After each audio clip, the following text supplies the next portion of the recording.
നമസ്കാരം. ശാസ്ത്രലോകം ഉറ്റുനോക്കുന്ന ഇസ്രോയുടെ ഗഗൻയാൻ ദൗത്യത്തിൽ ഉൾപ്പെട്ടവരുടെ പേരുകൾ പുറത്തുവിട്ടിരിക്കുകയാണ് പ്രധാനമന്ത്രി നരേന്ദ്രമോദി. മലയാളിയായ പ്രശാന്ത് നായർ, അങ്കദ് പ്രതാപ്, അജിത് കൃഷ്ണൻ, ചൗഹാൻ എന്നിവർ ഉൾപ്പെടുന്ന പട്ടികയാണ് പ്രധാനമന്ത്രി നരേന്ദ്രമോദി ലോകത്തെ അറിയിച്ചിരിക്കുന്നത്. ബംഗളൂരുവിലെ പരിശീലന കേന്ദ്രത്തിൽ പരിശീലനം നടത്തുന്ന ഇവർ 4 പേരും തിരുവനന്തപുരത്തെ ഇസ്രോയുടെ വിക്രം സാരാഭായ് സ്പേസ് സെന്ററിൽ ഇന്ന് നടക്കുന്ന ചടങ്ങിൽ പങ്കെടുക്കുന്നുമുണ്ട്. ബഹിരാകാശ സഞ്ചാരികളാവുന്നതിന് വേണ്ടി എൻറോൾ ചെയ്ത നിരവധി ടെസ്റ്റ് പൈലറ്റുമാരിൽ നിന്നും 12 പേർ 2019 സെപ്റ്റംബറിൽ ബംഗളൂരുവിൽ പൂർത്തിയാക്കിയ ആദ്യ ലെവൽ സെലക്ഷൻ മറികടന്നിട്ടുണ്ടായിരുന്നു.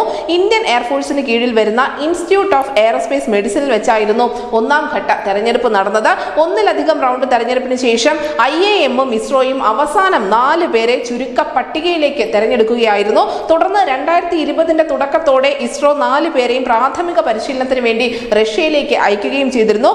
കോവിഡ് വ്യാപനത്തിന്റെ ബുദ്ധിമുട്ടുകളൊക്കെ ഇതിനിടയിൽ സംഭവിച്ചിരുന്നു എങ്കിൽ പോലും 2021 തന്നെ ഇവർ പരിശീലനം പൂർത്തിയാക്കുകയും ചെയ്തു. അന്നു മുതൽ 4 പേരും സായുധ സേനയടക്കം ഒന്നിലധികം ഏജൻസികളുടെ പരിശീലനത്തിൽ കഴിയുകയാണ്. പരിശീലനത്തിനായി വിവിധ സിമുലേറ്ററുകൾ ഉപയോഗിച്ച് അതിൽ ഹ്യൂമൻ സ്പേസ് ഫ്ലൈറ്റ് സെന്റർ സജ്ജീകരിക്കാനുള്ള ശ്രമത്തിൽ കൂടിയായിരുന്നു ഇസ്രോ. ഫിറ്റ്നസ് നിലനിർത്താൻ അവർ IAF-നൊപ്പം സ്ഥിരമായി പറക്കൽ പരിശീലനവും തുടരുന്നുണ്ടായിരുന്നു.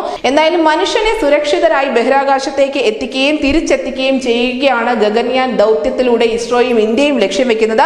ചന്ദ്രയാൻ, മംഗൾയാൻ എന്നീ ബഹിരാകാശ ദൗത്യങ്ങളുടെ വിജയത്തിലൂടെ വലിയ ശക്തിയായി ഇന്ത്യ ഉയർന്നു വന്നിട്ടുണ്ടായിരുന്നു എങ്കിൽ പോലും ഇതുവരെയും ബഹിരാകാശത്തേക്ക് മനുഷ്യനെ അയക്കാൻ ഇസ്രോയ്ക്ക് കഴിഞ്ഞിരുന്നില്ല.